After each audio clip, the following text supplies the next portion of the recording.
specific things. Katt was 100 on a few things. Most of what he was saying. A couple things, I just want to clarify. When we bring in a new, comedian. The Chris Tucker that we got now is Epstein Island Chris Tucker, not Smokey. Oh, Lord. Do records, or had his producers do a few records on my War and Peace album, the Peace Disc. Yeah. How was he to work with? It was cool. He do it all. I've done it all, so I know how to do it all. So, it don't take long for me to adapt. Looks like Ice Cube is the next celeb on Katt Williams' radar, because Katt just sent some serious shots at him. From calling him out for underpaying actors to claiming ties to Epstein Island, this is just the beginning. Looks like 2025 is also going to be Katt's year of exposure. And that's not even the half of it. Katt went on to question Cube's loyalty to the culture, saying he's been playing both sides for years. So what's the real story behind Ice Cube's moves? Let's get into it. First off, we got to talk about Friday, the classic movie series that's become a cornerstone of black culture. But according to Katt, the success of the franchise came at the expense of its cast. He went all in, claiming Ice Cube underpaid actors. Even the late John Witherspoon spoke out about it before he passed. For a series that's racked up millions, the cast was reportedly walking away with scraps. I've had Cube, I've talked to Cube, and a lot of people say Cube doesn't pay. What's your relationship with Cube, and what did that opportunity mean for you? Well, the ungrateful bastards that would say anything about Cube's payment, you shouldn't even talk to them anymore. But that's not all. Katt says this wasn't just about low budgets or tight funds. It was about priorities. Cube allegedly had the money, keeping most of the profits for himself. For someone who built his career on speaking out against exploitation, that's looking real sus. Fans are now asking if Cube's gatekeeping ways go deeper than just bad paychecks. When we bring in a new, comedian, we do have them try out for different roles.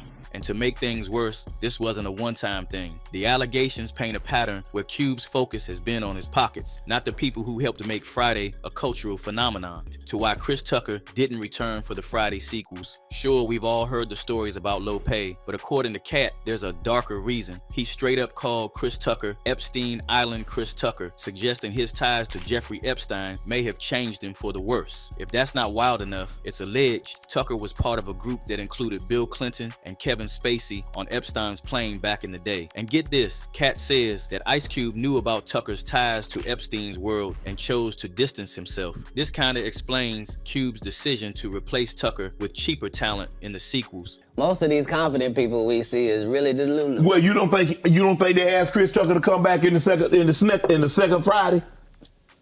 And to top it off, Tucker has denied ever stepping foot on Epstein's Island, but the allegations keep resurfacing. Between his absence from the franchise and his alleged ties to Epstein, the Chris Tucker we once knew as Smokey seems long gone. It's got fans questioning not just Tucker, but also the decisions made by Ice Cube. You knew Jeffrey Epstein, didn't you?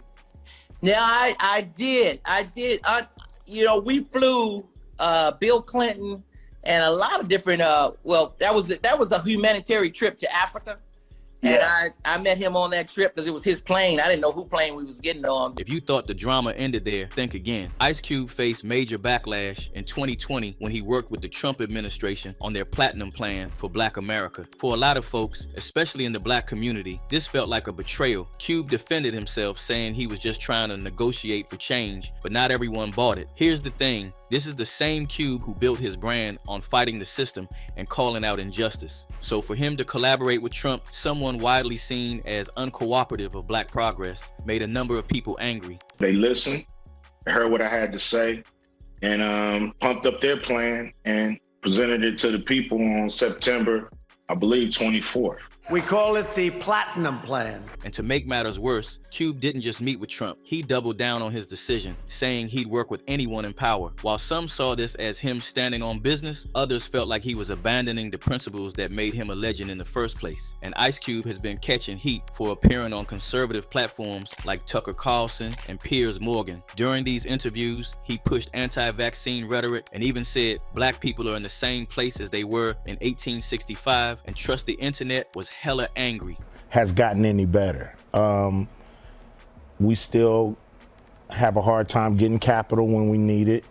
We still have a hard time having that access to those, currency streams that's out there. And so it affects us in the same way. In 1865, black people own maybe 1 or 2% of America. People are now questioning if Cube's values have changed or if this is who he's been all along. Some fans defended him, saying he's speaking hard truths, but others think he's just trying to stay relevant by stirring controversy. Either way, it's clear Cube's actions are dividing the community. Out of the gatekeepers, are the gatekeepers worse in sports, Hollywood, or the music? Yeah. I think they all around. I don't think it's worse than any other, I guess, profession. Now let's address something Katt hinted at: Ice Cube's alleged role as a gatekeeper in Hollywood. While Cube has called out gatekeeping in the industry, Katt claims Cube might actually be one of them. He's accused of picking and choosing who gets to shine while keeping others in check. And to make things even murkier, Cube has managed to avoid being tied to major scandals like Diddy's freak-off parties, despite working with him in the past. Cube insists he's not a party guy, but some are questioning how he stayed clean while others face serious allegations. Is it strategy, luck, or something else entirely? I believe he's being targeted. You believe he's being targeted? Yeah, I believe, somebody, has the power to pull the trigger to make, this stuff, this domino effect happen. The back and forth between Katt Williams and Ice Cube has people completely divided, and the comments section is blowing up. One user said, "Katt is so real. He got these people upset. The truth has that effect on people." Another said, defending Cube, he ain't snitching. He keep it OG. So, is Ice Cube still the legend we all grew up admiring, or has he played us all along? Has Cube sold out, or is this all just a misunderstanding? Drop your thoughts in the comments below, and don't forget to hit that subscribe button.